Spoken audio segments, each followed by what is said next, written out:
podcast Binge Audio. Dans Chaud dedans, on adore parler d'amour. L'amour avec un amant ou une amante, l'amour qu'on ressent pour ses amis, l'amour physique, l'amour de soi. C'est un sujet qui passionne l'humanité et Noémie Delattre ne fait pas exception. Elle est féministe aussi, et dans ses spectacles, les hommes en prennent parfois pour leur grade. Mais on voit bien qu'elle les aime. Comme Marguerite Duras qui disait cette phrase dont je ne me lasserai jamais, très durassienne. Il faut beaucoup aimer les hommes, beaucoup, beaucoup les aimer pour les aimer. Sans cela, ce n'est pas possible, on ne peut pas les supporter. Comment être en couple hétéro en étant féministe ? Peut-on encore croire en l'amour ?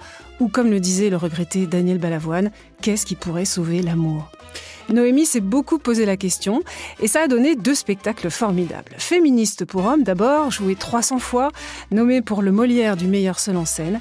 Et puis la suite, l'harmonie des genres qui triomphe partout en France. Bonjour Noémie. Bonjour Claire, merci. Je suis très contente que tu sois là. Moi aussi, ravie. J'avais commencé, figure-toi, à écrire pour te présenter que tu es actrice, autrice et metteuse en scène. Et le correcteur automatique a écrit menteuse en scène. C'est énorme, non ? C'est génial, hein. C'est ce que je dis au début de Féministe pour hommes.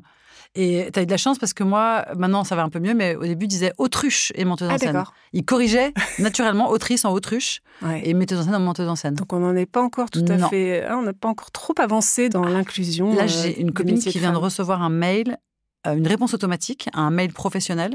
Le mec, donc la réponse automatique dit « Mon antivirus a détecté de l'écriture inclusive dans votre message. Il ne sera donc pas lu. Merci de le réécrire en écriture académique. » Sérieux ? Là, en 2024. Okay. Là. Ok. Alors dis-moi, ouais, j'imagine bien. C'est quoi une féministe pour homme ? Ça sonne comme tout un programme. En fait, tu t'es peut-être fait avoir, comme la plupart des gens, mais c'était fait exprès. Il y a une majuscule à homme dans féministe pour homme. Et comme tu le sais, Claire, nous sommes des hommes. Selon cette magnifique langue française masculinisée au XVIIIe siècle, nous sommes des hommes, nous avons les droits de l'homme, les grands hommes. Et en fait, on n'arrête pas de me dire, à chaque fois que je dis, est-ce qu'on ne pourrait pas faire comme tous les autres pays du monde, y compris tous les autres pays francophones, et parler de humain au lieu de homme, parler de droits humains, parler de, changer le préambule de la Constitution. Et à chaque fois, on me répond, ah mais non, il suffit de mettre une majuscule. Oui, okay. Jamais personne, quand j'ai dit féministe pour homme, m'a dit, ah c'est donc pour les humains. Tout le monde me dit, c'est féministe pour les mâles. Parce qu'évidemment que la majuscule, personne ne la voit, personne ne l'entend, personne ne la prend en considération. Et il est évident que homme, ça veut dire homme dans la tête de tout le monde. Alors j'ai adoré, Noémie, ton spectacle qui a beaucoup évolué, je crois, depuis que tu l'as lancé. Tu as d'abord été seule, et puis dans ta dernière tournée, tu es accompagnée de 3 espèces de badass musiciennes très puissantes, super sexy comme toi. Et comme tu le dis dans ton spectacle, tu es une féministe sur talons hauts parce que c'est pas incompatible. Ouais, alors après, je me pose toujours la question de ces injonctions d'origine patriarcale comme l'épilation, les talons, le maquillage, les décolletés, etc. Ça me questionne. Mais à l'âge que j'ai, dans le monde dans lequel on vit, il se trouve que c'est des choix que j'ai faits, donc encore une fois, en conscience ou pas, je ne sais pas, mais en tout cas, je me sens bien aujourd'hui en talons, avec des gros nichons et des aisselles épilées. Voilà, c'est mon goût. Ce qui ne m'empêche pas du tout d'apprécier les femmes en basket, poilues et sans poitrine. Mais pour mon physique personnel, c'est comme ça que je me sens le mieux. Et c'est comme ça que je me sens aussi la plus puissante. C'est comme ça que je sens que j'ai le mieux ma place dans la société. Ce qui ne m'empêche pas de vouloir l'égalité, de vouloir la liberté, de vouloir la sécurité, de vouloir toutes ces choses-là. Et ce que je fais de mon corps et de mon apparence ne devrait pas influer. Alors, on va écouter tout de suite ce que ça donne sur scène avec cet extrait. Est-ce qu'on n'essaierait pas de sortir de cette patrice qui est le patriarcat ? Patriarcat.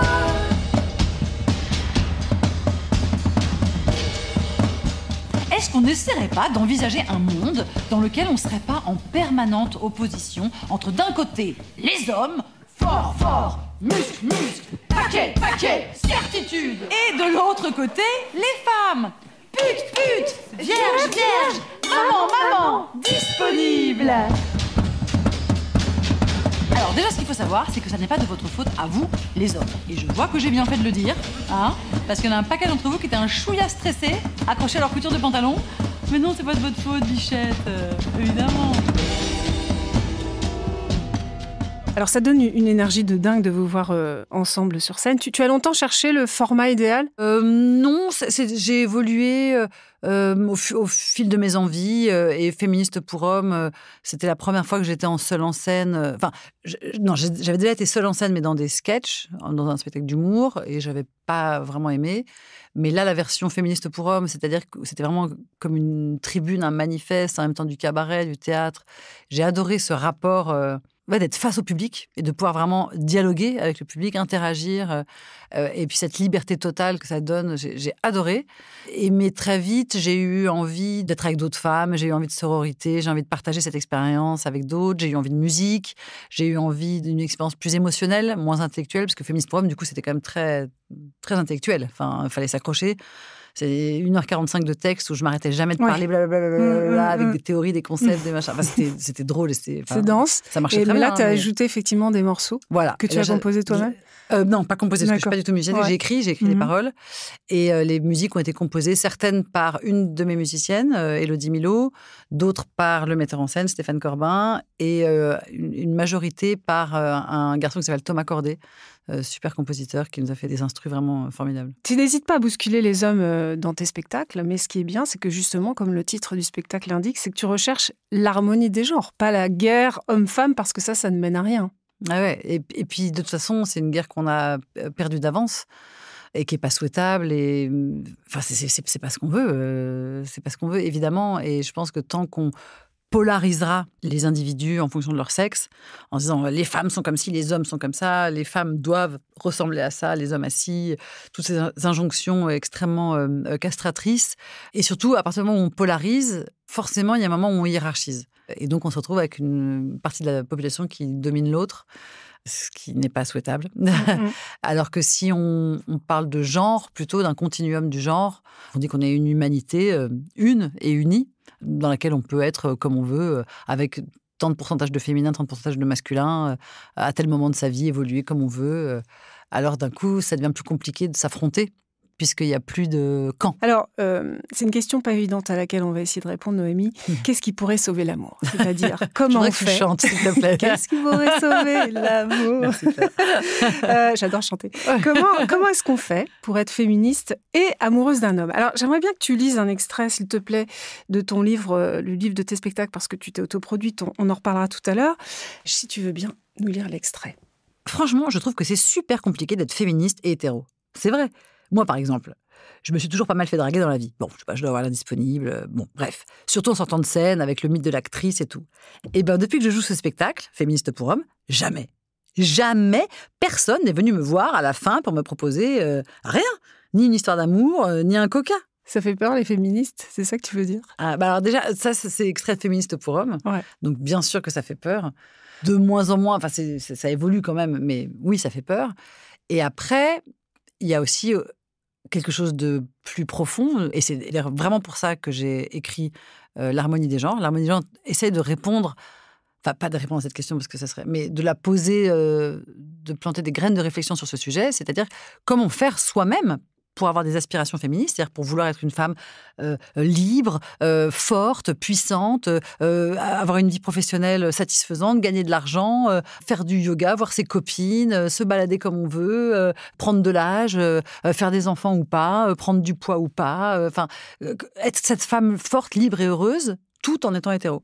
Et en fait, on se rend compte que c'est super dur parce que l'hétérosexualité, elle n'est pas prête à ça. L'hétérosexualité, elle veut une femme qui n'atteint jamais 50 ans, qui fait 2 enfants dont elle passe son temps à s'occuper, qui est belle, qui est blanche, qui est blonde, qui est mince, qui gagne pas trop d'argent, qui sait moins de trucs que son mec, qui est moins forte que son mec, qui a besoin de protection, enfin tout ça.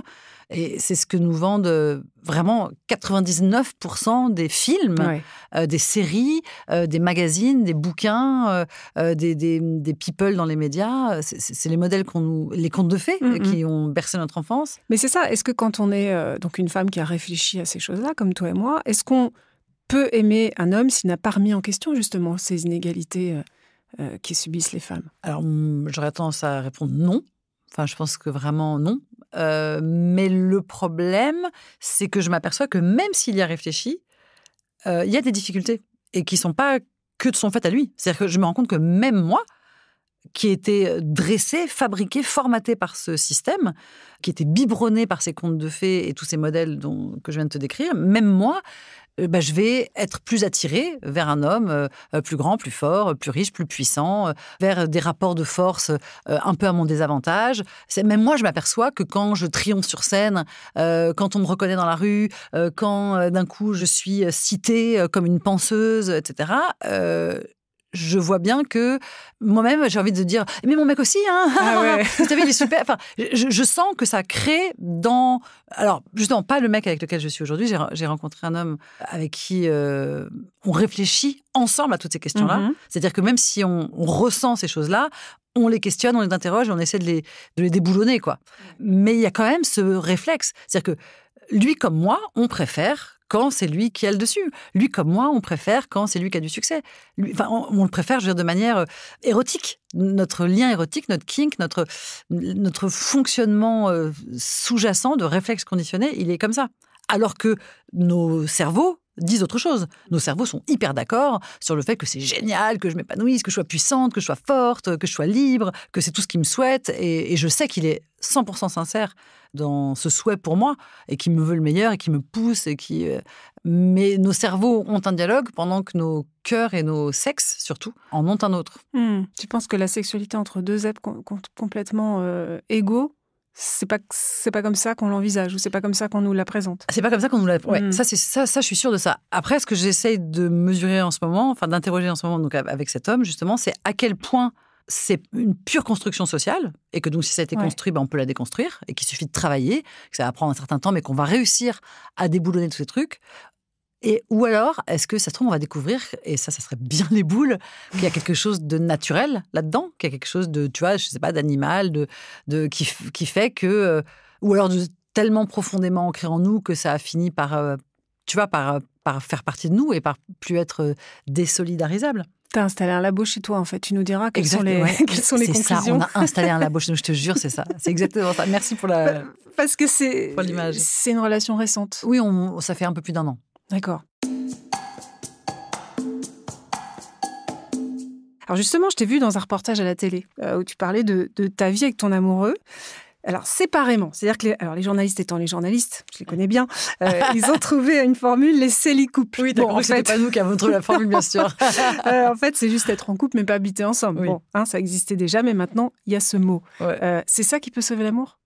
Non, vraiment. Enfin, d'abord, on ne peut pas baser le sauvetage de l'amour sur quelque chose que à peine 10% de la population peut se permettre.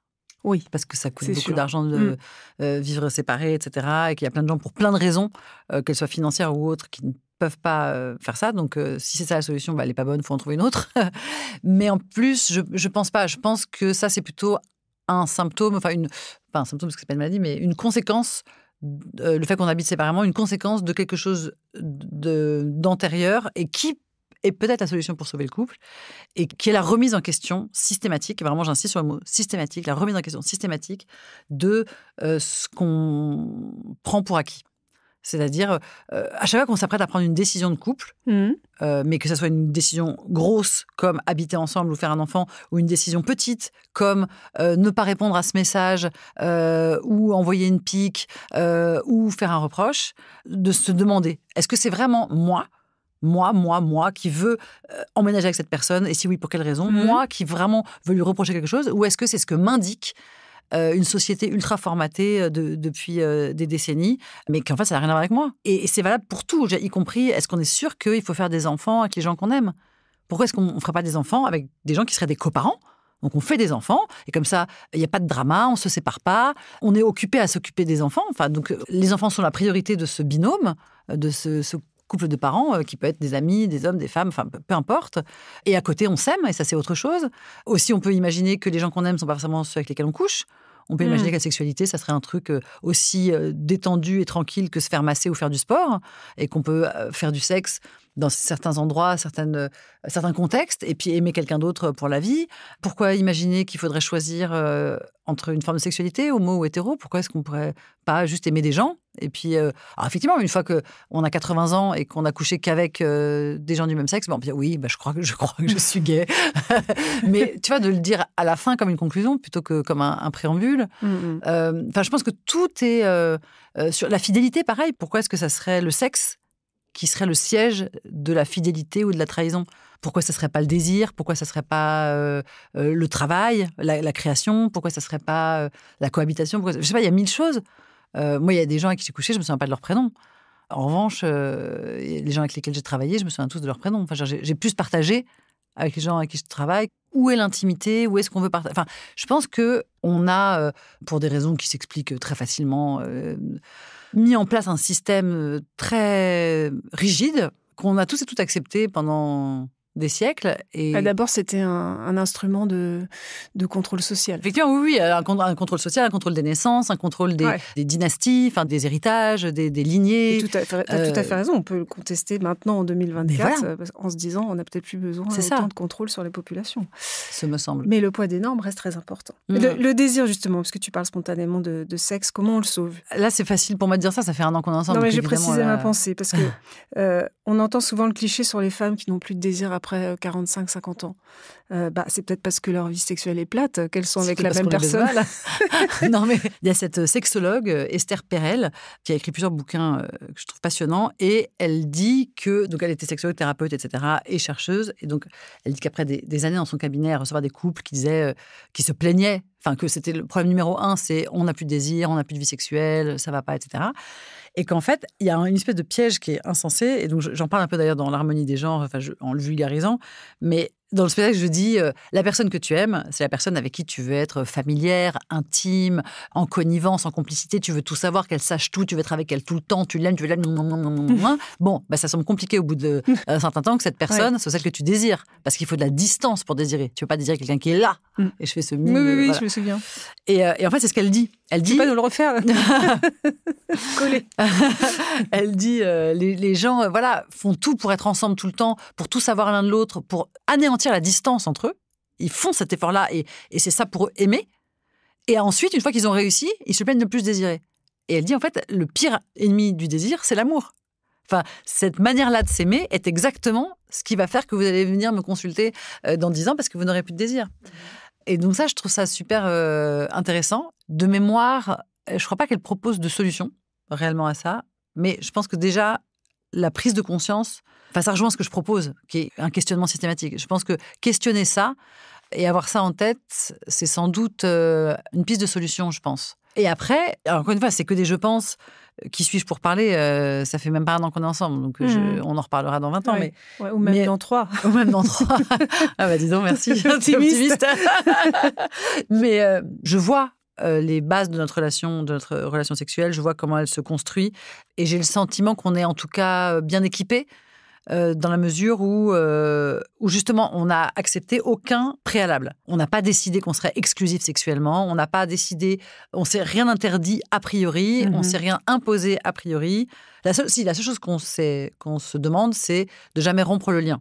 C'est-à-dire que s'il y a un changement, s'il y a une envie, s'il y a quelque chose qui... Alors c'est en lien avec l'autre, en amour avec l'autre, dans le désir de préserver l'autre. Oui, mais ça vaut pour toute forme d'amour, avec les enfants, avec les amis. Il ne faut pas rompre le lien, avec la communication. Ouais. On explore déjà pas mal de choses, ce qui nous permet de dire ça, ça, non, ça ne nous plaît pas, ça, on aime bien en ce moment, ça, on aime bien, mais pas pour l'instant.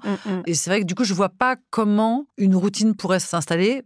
En tout cas, je parle de la routine, parce que peut-être qu'on aura d'autres obstacles qui viendront, mais celui de la routine, vu comment on remet tout en question et surtout, je ne vois pas comment ça pourrait nous surprendre.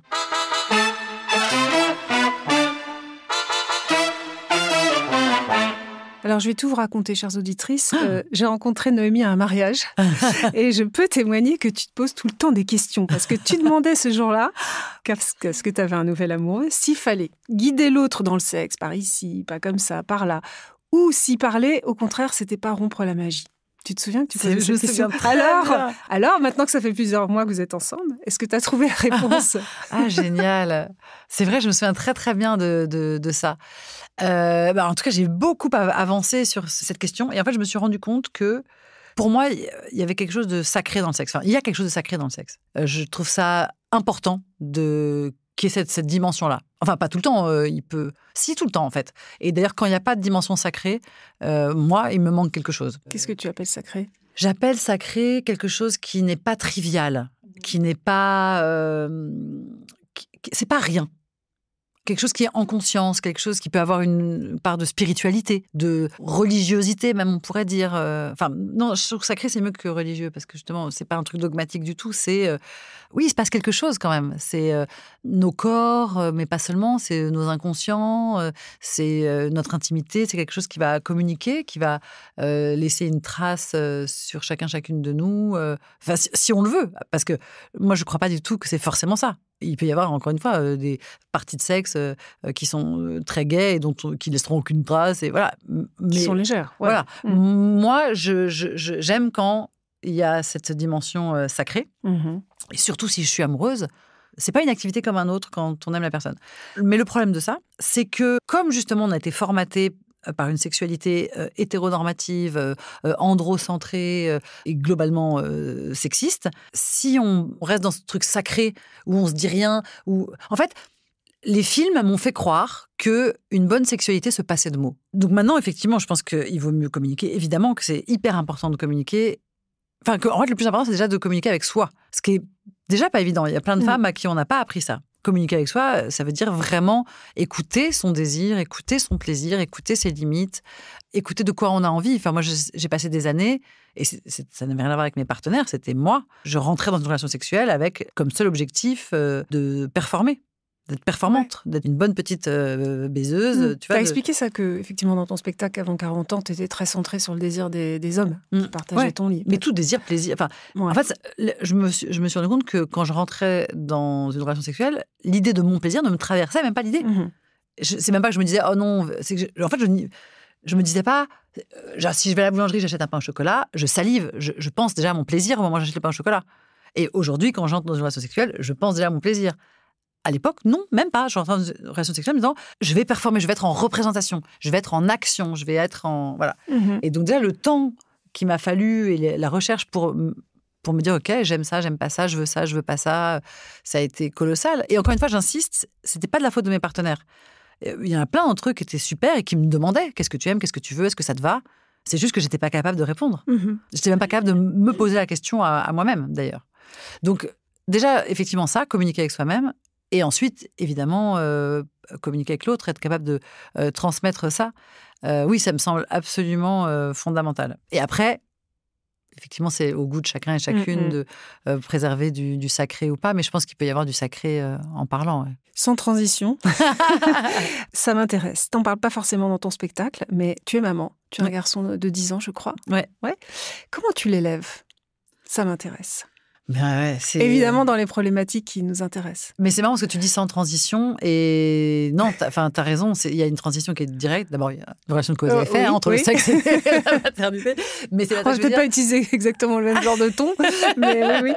Mais il y a un autre lien qui est super important. C'est que moi, je ressens très fort, justement, cette pression en tant que femme et je pense aussi en tant que femme de plus de 45 ans, enfin, tu vois, j'ai l'impression que c'est une impression qui s'aggrave avec le temps, que j'ai pas le droit d'avoir un corps pour moi. J'ai pas le droit d'avoir un corps jouissant.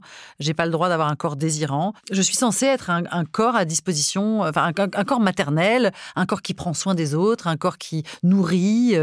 Tu vois, je suis censée être là pour veiller sur la famille, sur l'enfant. Et je ressens que... T'as ressenti ça en devenant mère, c'est ça que tu dis ? Qu'il y avait des formes d'injonction à oublier le fait que tu étais femme. Oui, mais... Parce que les deux peuvent cohabiter aussi. Ah bah, bien, heureusement. Je parle d'injonction. Je parle pas du tout de réalité. Évidemment qu'il n'y a aucune réalité là-dedans. C'est pour ça que je... Non, mais tu as ressenti cette injonction-là. Oui. Et surtout, je la ressens là maintenant que je ne suis plus avec le père de mon enfant. En fait, tant que j'étais avec le père de mon enfant, il y avait... Enfin, pour la société, c'est OK. Voilà. Mais là... que d'un coup, j'ai un corps de femme jouissant, désirant avec un autre homme, donc dans un contexte non procréatif, et alors que j'ai un enfant par ailleurs, je sens qu'il y a cette suspicion d'abandon, de mauvaise... Ouais, il y a peut-être une part de parano chez moi là-dessus, mais c'est sûr que ça vient pas de nulle part. Je sens que la société m'indique que ma place, c'est auprès de mon enfant, ça doit être ça ma priorité absolue, quoi. Et alors que, voilà, je l'ai porté, je l'ai allaité longtemps, je l'ai aimé, je l'aime, j'ai passé... Mais ma question, c'était comment tu fais en tant que féministe pour éduquer un garçon ? Je pose la question parce que moi aussi j'ai un garçon et je trouve que c'est pas facile. Non, c'est dur. Alors, je pense que de ce qu'on leur transmet, il restera toujours quelque chose. Ouais, j'espère. Mais effectivement, la société fait que les clichés genrés sont monstrueux. Tu déposes le matin un petit féministe, tu récupères le soir un petit macho. En une journée d'école. C'est fou, hein. C'est fou. Ah ouais. Mais la plupart des instituts et des profs ne sont pas formés à ces questions-là. Et surtout, les enfants, en fait, surtout petits, ils passent les 3/4 du temps avec les personnels de la cantine, les pions et pionnes qui surveillent les cours de récréation, etc. Et qui sont des gens qui n'ont aucune formation, ni en pédagogie, ni rien, et rien sur le sexisme. Enfin, qui sont des gens, qui sont payés des misères, qui font bien ce qu'ils peuvent, et qui, du coup, effectivement, vont dire à mon fils, tu pleures pas, les garçons, ça pleure pas, il pleut, les filles, allez sous le préau, qui vont véhiculer ces... Et sauf que les enfants, ils passent leur temps avec ces gens-là, et en plus, dans un rapport vraiment direct, puisqu'en fait, c'est eux qui gèrent un peu l'état d'esprit dans la cour de récréation, l'ambiance, à la cantine, etc. Donc, en fait, ils ont une influence colossale sur les enfants. Et tu sais que l'éducation des garçons, c'est important. Ouais. Le lien que je vais faire, tu sais, c'est tous ces débats sur not all men, pas tous les hommes. Tu sais, les hommes corrects, décents, certes, qui ne voient pas en quoi ils sont concernés, par exemple, par le procès des viols de Mazan. Les viols sur Gisèle Pellicot, orchestrés par son mari, rappelons-le. Qu'est-ce que ça t'inspire, ce not all men ? Est-ce qu'il y a une volonté de se voiler la face, de faire l'autruche, tiens, comme on disait tout à l'heure ? Ouais. Enfin, déjà, j'ai envie de dire à ces gars, mais à quelle heure vous n'êtes pas concernés ? Enfin, je veux dire, moi non plus, j'ai jamais violé personne. Et pourtant, je me sens concernée. Enfin, je veux dire, vous êtes blanc et vous allez être concerné par les problèmes de racisme. Vous êtes valide et vous allez être concerné par les problèmes de handicap. Enfin, je veux dire, pourquoi est-ce que sur toutes les causes, on est capable de faire un pas d'empathie vers une population qui ne nous représente pas, sauf pour les femmes ? Dès que c'est les femmes, c'est soit je suis un homme, donc je suis pas concerné, soit je suis pas un violeur, donc je suis pas concerné. Mais enfin, c'est lunaire. Enfin, d'abord, il faut quand même savoir que 99% des auteurs d'agressions sexuelles sont des hommes. Donc, pardon, mais en fait, c'est plus votre problème que le nôtre. Et 91% des victimes sont des femmes. Donc, si, c'est totalement votre problème, en fait. Je voulais partager une autre réflexion avec toi. Tu as le droit d'être pas d'accord, hein, mais je trouve que parfois, les féministes s'attaquent pas assez à la question de l'agisme. Ça te parle, mon combat pour que les femmes de 50 ans et plus aient davantage de visibilité, j'imagine. Ça te parle sans doute que je me batte pour que la ménopause soit plus un gros mot, en tout cas pas un sujet considéré comme peu glamour, voire infamant. Mais je trouve qu'on parle pas énormément de ça, de l'agisme. C'est sûr, mais de toute façon, les femmes représentent 50% de la population, donc forcément que dans les femmes, il y a des femmes âgées, il y a des femmes en situation de handicap, il y a des femmes homosexuelles, il y a plein de femmes qui sont à l'intersection d'autres discriminations. Et bien sûr que malheureusement, comme dans tous les endroits, la plupart des décisions féministes sont faites pour des femmes blanches, valides, bourgeoises de 35 ans. Et que donc tout ce qui dépasse de ça, donc y compris les femmes de plus de 50 ans, effectivement passe en second plan. C'est-à-dire que l'agisme, le racisme, l'antisémitisme, l'homophobie, elle est présente dans nos rangs comme partout. On n'est pas meilleurs, on est juste des femmes, quoi. Est-ce que toi, tu constates de l'agisme dans ton milieu ? Le truc qui est le plus dingue, c'est la malhonnêteté absolue sur les âges des rôles, les âges des personnages. C'est-à-dire que c'est acquis au cinéma et à la télé qu'un homme de 60 ans est avec une femme de 40. C'est acquis, c'est la base. Enfin, je veux dire, un couple traditionnel a 20 ans d'écart au bénéfice de monsieur. Dans un seul sens. Voilà, dans un seul sens, évidemment. Et si c'est l'inverse, alors ça devient le sujet du film. 20 ans d'écart. Voilà. Ça devient le sujet du film, tellement c'est contre nature, etc. Donc ça, c'est la première chose. Et avec des acteurs qui te disent, des acteurs de 65 ans, à qui on propose une actrice de 50 ans pour jouer leur femme, ils disent, elle ne peut pas jouer ma femme, elle est beaucoup trop vieille. Donc, tout le monde participe à ça. Je veux dire, les réalisateurs, réalisatrices, les acteurs, actrices, les chaînes de télévision, les boîtes de production, tout le monde participe à ce truc. Ça, c'est la première chose. La deuxième chose, c'est les mensonges sur les âges. C'est-à-dire que moi, je me souviens très bien, quand j'avais 33 ans, j'étais belle comme le jour, toute fraîche, j'avais vraiment l'air d'avoir 33 ans, pas un an de plus, et on me faisait jouer les femmes de 47. Ah bon ? Ben bien sûr. Mais du coup, la ménagère, après, elle est chez elle, elle a 47 ans, et elle me voit, moi, à 33 ans, et on lui dit que j'ai son âge, ben évidemment qu'elle se sent vieille et moche, et qu'elle va acheter des crèmes de chez L'Oréal et du machin. Enfin, tu vois ? Ouais. Et ça, c'est dégueulasse aussi. Enfin, il faut le savoir, hein, ça, vraiment, je vous le dis. Toutes les femmes que vous voyez à l'écran et dont on vous dit qu'elles ont 50 ans, elles en ont 35. C'est en moyenne 15 ans de moins. Ouais, ça c'est... Moi, aujourd'hui, on me fait passer... alors, ça, c'est un peu équilibré, mais j'ai 47 ans, là, tout juste, et on me fait passer... oui, je joue des 50-55 ans. Ouais. Donc, 10 ans de plus. C'est pas vrai. Enfin, une femme de 55 ans n'a pas ma tête. C'est pas vrai. Et c'est pas juste de faire croire ça. Et puis après, en plus de ça, vient s'ajouter la... Alors là, je veux pas dire mauvaise foi ni hypocrisie, parce qu'en fait, elles font bien ce qu'elles peuvent. Mais donc, les actrices qui réagissent et qui, du coup, se foutent du botox, du machin. Ce que je fais aussi, sauf que moi, je le dis. Moi, je passe mon temps à dire, quand on me dit « Ah, vous faites jeune, vous êtes belge », oui, mais ça m'a coûté 10 000 balles. Enfin, je veux dire, c'est pas du tout naturel, c'est pas ça la vraie vie. Je suis hyper maquillée, j'ai des filtres sur mes trucs, mes vidéos Instagram, j'ai du botox, j'ai de l'acide hyaluronique, j'ai des faux cils, j'ai des faux seins. Oui, je le dis. Tout à fait, Et la plupart des actrices ne le disent pas. Elles sont complètement, trafiquées et elles ne le disent pas. Donc, tout ça contribue à créer une image des femmes qui est fausse, qui est inexistante et qui crée un sexisme total, évidemment, puisque du coup... Mais si tu le fais pas, si c'est pas drôle. Non. Ou alors tu vas... Enfin, non, il y a tout un moment... Parce qu'en fait, pourquoi on dit le tunnel de l'actrice de 50 ans ? C'est que ensuite il y a à nouveau des rôles quand tu deviens une grand-mère. Ouais. Tu vois, voilà. Mais il y a tout ce passage où tu as 50 ans, donc on veut te faire jouer des femmes de 65, donc des grand-mères, sauf que tu n'as pas la tête de... Voilà. Et on refuse de te faire jouer les femmes de ton âge, parce que tu fais... et donc, c'est 15 ans où tu vas plus travailler avant d'être à nouveau une grand-mère. Enfin, je me souviens de Claire Nadeau, remarquable actrice qui a eu, et qui a eu un passage à vide jusqu'à ce qu'elle puisse jouer les grand-mères. Et elle l'avait hyper bien identifiée. Laurence Badi aussi, qui est morte maintenant. Evelyne Dandry, remarquable actrice, qui, pareil, elle avait 65 ans, mais elle avait l'air hyper fraîche, hyper jeune. Et elle a dû attendre de passer un cap ou d'accepter de se vieillir pour pouvoir avoir des rôles. Enfin, c'est fou. Donc ça je le subis, mais depuis toujours, en fait. Voilà. Et évidemment que j'aimerais me battre contre, mais j'ai aussi envie de bosser, donc c'est super compliqué. Enfin, je peux pas me permettre de refuser des rôles sous prétexte qu'ils ont 15 ans de plus que moi. Alors justement, l'harmonie des genres, ça tourne où en 2025 ? Alors là, en janvier, je suis les 16 et 17 janvier à Nantes et Rennes, ou Rennes et Nantes, mais regardez. Et je suis tous les vendredis à la Gaîté Montparnasse à Paris. Puis après, il y a plein de dates en février, en mars, partout en France, en Belgique, en Suisse. Je recommande évidemment parce que j'ai beaucoup aimé. Et puis, tu t'es auto-édité. Oui. Ce sont les textes de tes spectacles. Et alors, ce qui est très intéressant, c'est qu'on suit en fait ta pensée au fur et à mesure des années, parce qu'il y a des petits alinéas qui montrent où tu as raturé, où tu as enlevé, ou ce que tu as pu rajouter. Ouais. C'est marrant parce que du coup, tu as une forme de... Enfin, c'est une perspective intéressante sur comment ta pensée évolue. C'est original. Bah, j'ai trouvé que c'était... Enfin, moi, je sais que ça m'aurait intéressé. Souvent, quand je lis des auteurs ou des autrices et tout, j'aimerais bien... Et surtout quand je lis quelque chose et que le monde a changé depuis. Je lis un bouquin, un essai, notamment des essais féministes qui datent de 10 ans. À chaque fois, je me dis « j'aimerais tellement savoir ce qu'elle en penserait maintenant, ce qu'elle penserait de tel événement, etc. » Et donc là, je trouvais ça chouette de pouvoir le faire, de pouvoir dire « voilà, en 10 ans, ma vie a évolué et la société aussi. Voilà comment ma pensée a suivi le... » Et où est-ce qu'on le trouve alors, ce livre ?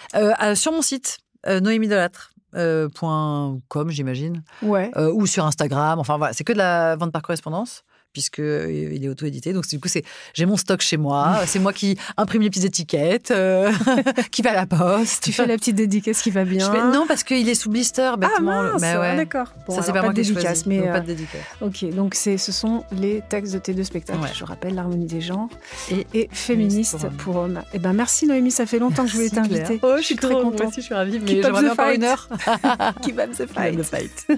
Merci à vous d'être restés jusqu'à la fin. Merci à Marie Jaworski pour la réalisation et le montage, et à Juliette Silivartowski pour la production également. N'hésitez pas à vous abonner surtout au podcast pour ne rater aucun épisode. Prenez soin de vous.